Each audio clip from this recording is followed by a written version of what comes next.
स्वागत है आप सभी का मेरे YouTube चैनल में। आज का हमारा टॉपिक है कार्बन साइकिल। वैसे आप सभी जानते हैं कि हमारे वातावरण में बहुत सारे तत्व हैं। इनमें से कुछ तत्व जैसे carbon, oxygen, hydrogen, nitrogen, sulphur, phosphorus इत्यादि, ये सारे तत्व किसी न किसी माध्यम से जीवों के शरीर में प्रवेश करते हैं और प्रवेश करने के पश्चात पुनः वापस वायुमंडल में चले जाते हैं। इस प्रकार से खनिजों का चक्रीकरण निरंतर जारी होता है। इन्हीं चक्रों को हम जैव भू रासायनिक चक्र या बायोजियोकेमिकल साइकिल कहते हैं। इन्हीं साइकिल्स में से आज का हमारा टॉपिक है कार्बन साइकिल। कार्बन साइकिल में हम देखेंगे कि वायुमंडल में जो कार्बन डाइऑक्साइड होता है, इसका उपयोग ये पौधे प्रकाश संश्लेषण की क्रिया के माध्यम से करते हैं ताकि ये पौधे अपना भोजन बना सकें। तो प्रकाश संश्लेषण के माध्यम से जब ये पौधे अपना भोजन बनाते हैं दिन के समय, तो इन वायुमंडलीय कार्बन डाइऑक्साइड को ये ग्रहण करते हैं। लेकिन प्रकाश संश्लेषण तो दिन के समय ही होता है, किंतु रात के समय ये पौधे श्वसन की प्रक्रिया करते हैं और श्वसन की प्रक्रिया के फलस्वरूप इनके शरीर में उपस्थित कार्बन डाइऑक्साइड वापस वायुमंडल में मुक्त हो जाता है। इसके अतिरिक्त वायुमंडल और समुद्र, इसके बीच भी कार्बन डाइऑक्साइड का आदान प्रदान होता रहता है। इस प्रकार से साथ ही अब ये जो पौधा है, प्रकाश संश्लेषण के फलस्वरूप अपना भोजन का निर्माण कर लिया।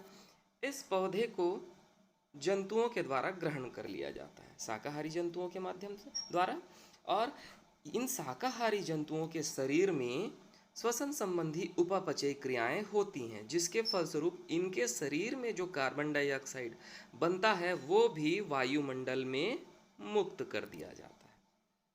इस प्रकार से हमने देखा कि पौधे और जंतु दोनों के शरीर के द्वारा कार्बन डाइऑक्साइड वायुमंडल में वापस मुक्त कर दिया गया। अब आगे देखें, कुछ समय के पश्चात ये जंतु मर जाएंगे। वैसे ही कुछ समय के पश्चात ये पौधे भी मर जाएंगे। अब इन मृत जंतु और मृत पादप के शरीर का क्या होगा? अपघटन होगा।